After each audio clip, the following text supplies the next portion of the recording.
Hello guys, welcome back to our another video of channel. I hope you all are well. So we have started our complex analysis of MSc Maths third semester. तो इस video में इससे previous video में हमने चौथे lecture को complete किया था। तो आज हम एक नया लेक्चर स्टार्ट करेंगे जिसमें हम एक नए टॉपिक से शुरुआत करेंगे। मिले थॉमसन मेथड क्या होता है, मतलब कोई भी मेथड हम यूज़ करेंगे किसी भी एनालिटिक फंक्शन को कंस्ट्रक्ट करने के लिए।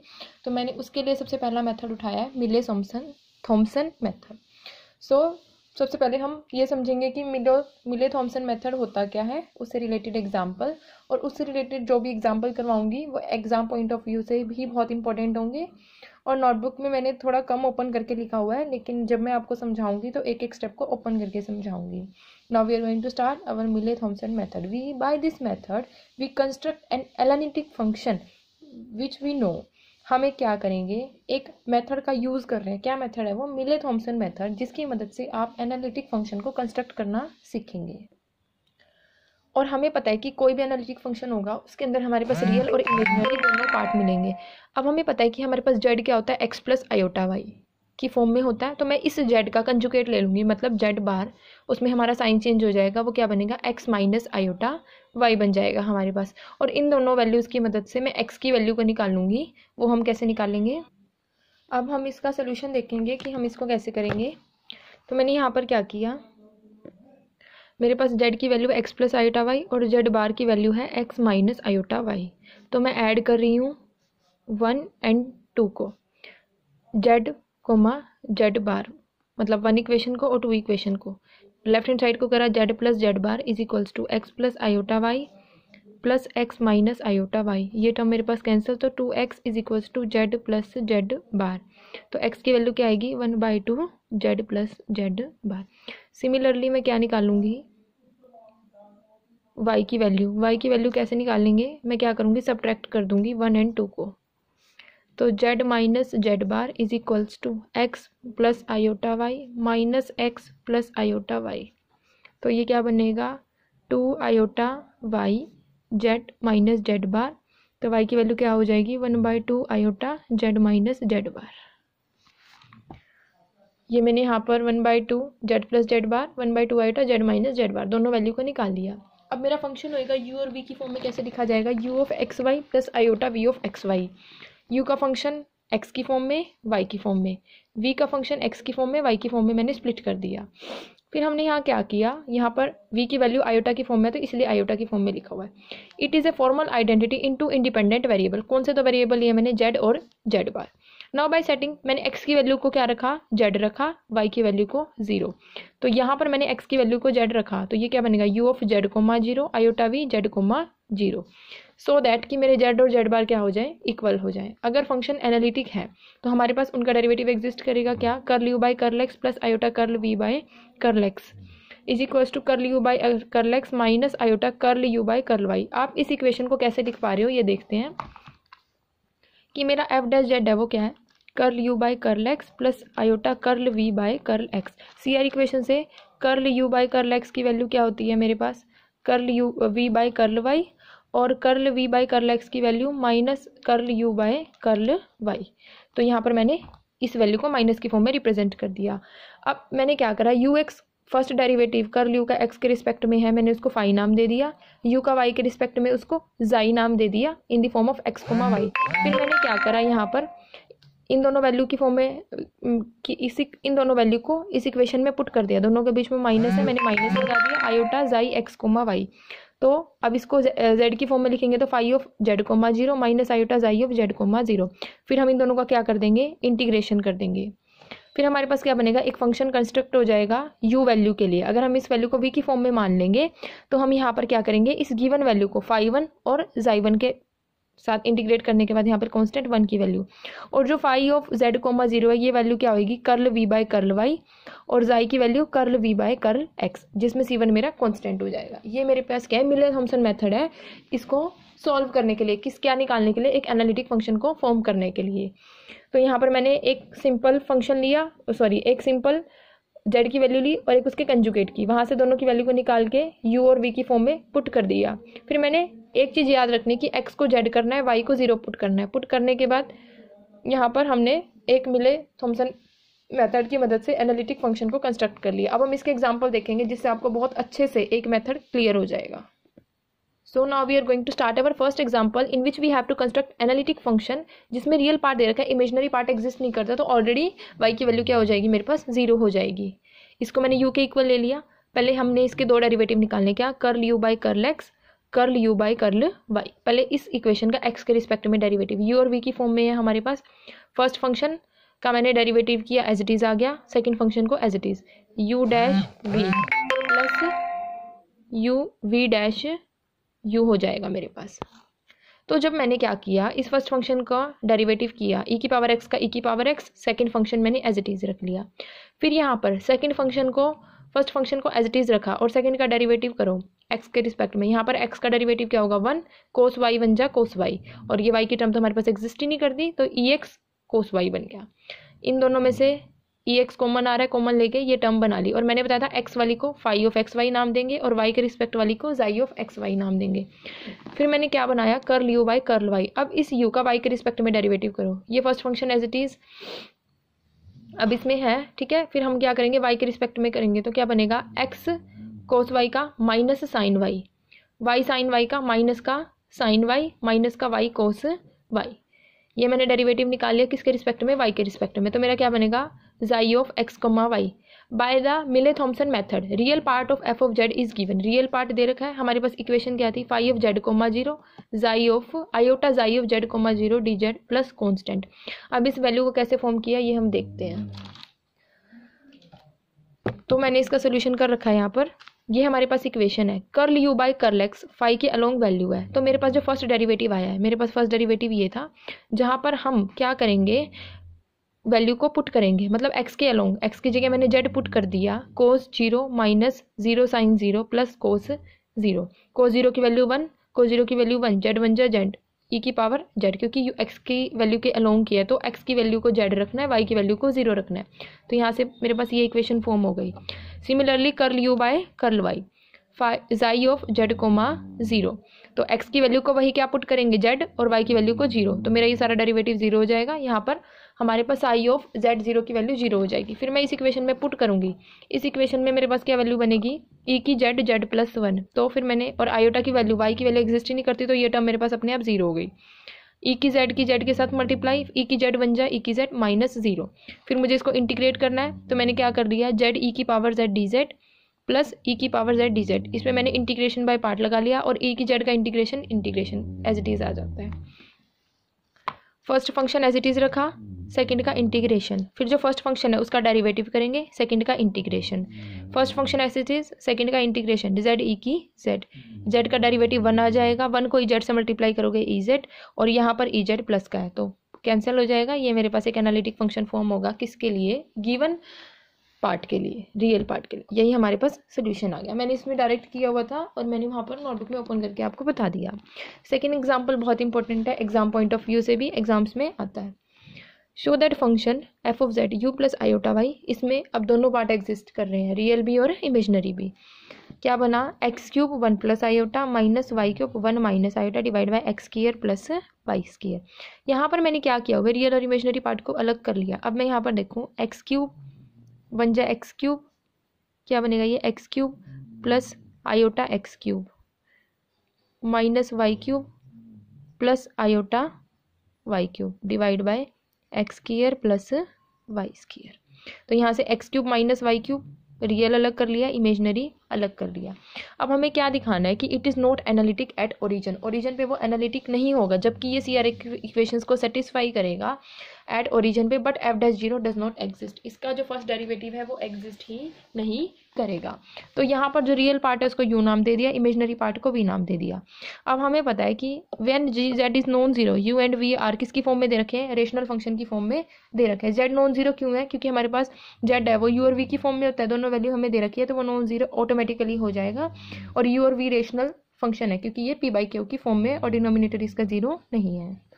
तो मैंने क्या बताया था कि फंक्शन रेशनल है हमारे पास, non zero denominator, it follow कि ये कॉन्टिन्यूस होंगे। कॉन्टिन्यूटी हम ओरिजिन पे चेक कर रहे हैं, तो मैंने इस इक्वेशन को पोलर फॉर्म में कन्वर्ट कर लिया, पोलर मतलब आर और थीटा की फॉर्म में कन्वर्ट कर लिया। X square plus y square हमें पता है आर स्क्वायर के इक्वल होएगा, r cube cos theta minus r cube sine theta.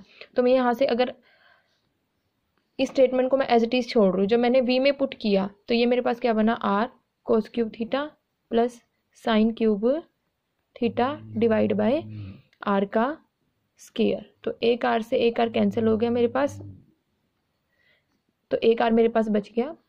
Each of which tends to zero as r tends to zero. जब मेरी आर की वैल्यू जीरो को tend करेगी तो मेरी जो ये इक्वेशन है वो जीरो को टेंड कर जाएगी, लेकिन जो वैल्यू है वो किस पे डिपेंड करेगी, थीटा के ऊपर। Now the actual value of u and v at origin are zero, since f of zero क्या हो जाएगा, zero. So the actual and the limit value of u and v at origin are equal. तो ये continuous होंगे, तो f of z भी continuous होना चाहिए, किसके लिए, हर एक वैल्यू जेड के लिए। तो मैंने क्या करा, इनके डेरिवेटिव निकाल, कंटिन्यूटी तो मिल गई, लेकिन हम डिफरेंशिएबिलिटी को चेक कर रहे हैं। C R equation at origin के लिए limit h tends to zero, u of h comma zero minus u of zero comma zero divide by h, क्योंकि यहाँ पर मेरे पास अनदर वैल्यू एग्जिस्ट नहीं करती है इसलिए, और वाई एक्सिस के लिए मैंने के ले लिया। तो जब यहाँ पर मैंने you of h comma zero minus u of zero comma zero divide by H किया तो मेरी वैल्यू 1 कैसे आई, ये हम देखते हैं। जो हमारी u की वैल्यू है और जो u की वैल्यू मैंने सब्स्टिट्यूट करी, और जो गिवन इक्वेशन h है वो दोनों सिमिलर हैं, न्यूमिनेटर और डिनोमिनेटर सेम है, इसलिए 1 आया, और वो आयोटा की फॉर्म में इसलिए यहाँ पर -1 आया। तो मेरे पास curl u by curl x, अच्छा curl u by curl x की वैल्यू कितनी आई मेरे पास 1, और curl u by curl y की -1। अब मुझे पता है सिमिलरली मेरे को curl v by curl x, curl v by curl y की वैल्यू भी मिल जाएगी। Hence we know they are the CR equation, satisfy कर रहे हैं किसके ऊपर, ओरिजिन के ऊपर। अब मैं इसका डेरिवेटिव निकालूंगी किस पे, एफ डैश जीरो पे, F of Z minus F of zero divide bye Z. Value का सब्स्टिट्यूट मैंने कर दिया। फिर मैंने यहाँ पर क्या किया, जो स्टेटमेंट थी x cube minus y cube plus iota x cube plus y cube, ये वाली टर्म मैंने किसकी रखी है, जो मेरे पास गिवन इक्वेशन है, और जेड की value x plus iota y. Z tend करेगा जीरो को कब, जब वाई किसके इक्वल होगा, एक्स के। तो मेरा एफ डैश जीरो इस वैल्यू के ऊपर आ जाएगा, मतलब मैंने यहाँ पर क्या किया हुआ है, इस वैल्यू का डेरिवेटिव किया हुआ है। यहाँ पर मैंने क्या बोला है कि y मेरा x के इक्वल है, तो y cube minus y cube plus iota x cube plus iota x cube divide by x square plus x square x plus iota x. तो ये क्या बन गया, 2 आयोटा एक्स क्यूब और 2x square x plus iota x. ये value मेरी क्या हो गई, ये कैंसिल हो गया, 1 बाय 1 प्लस आयोटा बच गया। ये वैल्यू मेरी क्या हो गई, at along z axis, let z tends to zero along x axis, that is y हमारे पास क्या हो गया, जीरो। कब, जब y मेरा किसके इक्वल था, x के इक्वल था। यही हमें प्रूव करना था कि हमने क्या करा, फंक्शन को स्प्लिट कर लिया यू और वी की फॉर्म में, पोलर फॉर्म बना ली, उससे हमारी जब वैल्यू आर टेंड करेगी जीरो को, थीटा भी मेरा टेंड कर जाएगा। फिर मैंने इनका डेरिवेटिव फाइंड आउट किया, डेरिवेटिव फाइंड आउट करने के बाद डिफरेंशिएबिलिटी की वैल्यू लगा के वाई को एक्स के इक्वल पुट कर दिया, तो मेरी यहाँ पर वैल्यू क्या आ गई, let z tends to zero along x axis, z कहाँ टेंड कर रहा है, जीरो को, एक्स एक्सिस के अलोंग, और वाई मेरा जीरो है, तो दैट इज वाई भी मेरा क्या हो जाएगा, जीरो हो जाएगा। तो अगर y मेरा जीरो है तो मेरी x की वैल्यू ये फॉर्म करेगा 1 प्लस आयोटा।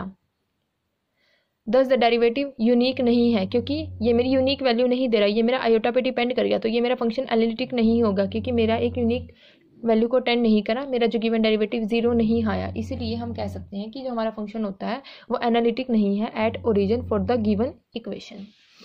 थर्ड क्वेश्चन बहुत इंपॉर्टेंट है, एग्जाम में भी आया हुआ था, सो इसको देखते हैं।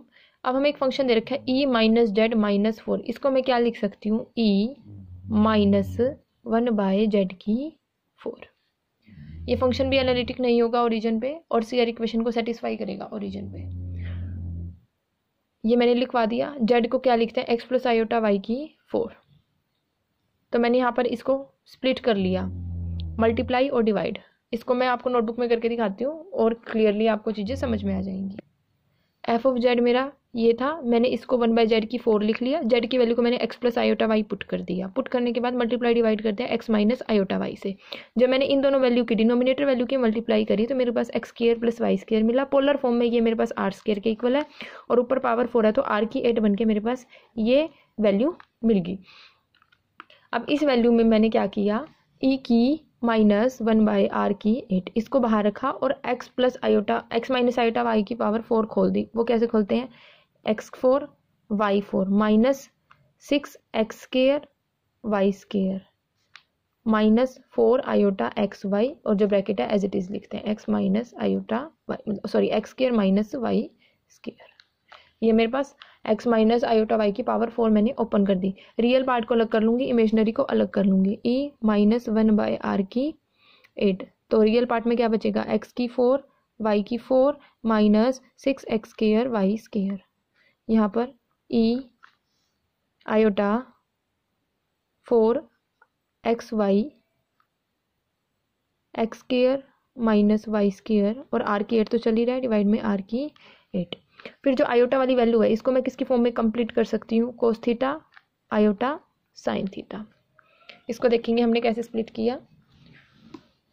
तो यहाँ पर मैंने क्या किया, real part as it is रख लिया, इस वाली वैल्यू को मैंने कोस थीटा और साइन थीटा की फॉर्म में स्प्लिट कर दिया। Equating real and imaginary parts then we have, जब मैंने रियल और इमेजनरी पार्ट को देखा, कोस वाली टर्म को अलग कर लिया यू की फॉर्म में, और वाई इमेजनरी पार्ट को अलग कर लिया साइन थीटा की फॉर्म में। U of x y v of x y, दो फंक्शन मिल गए।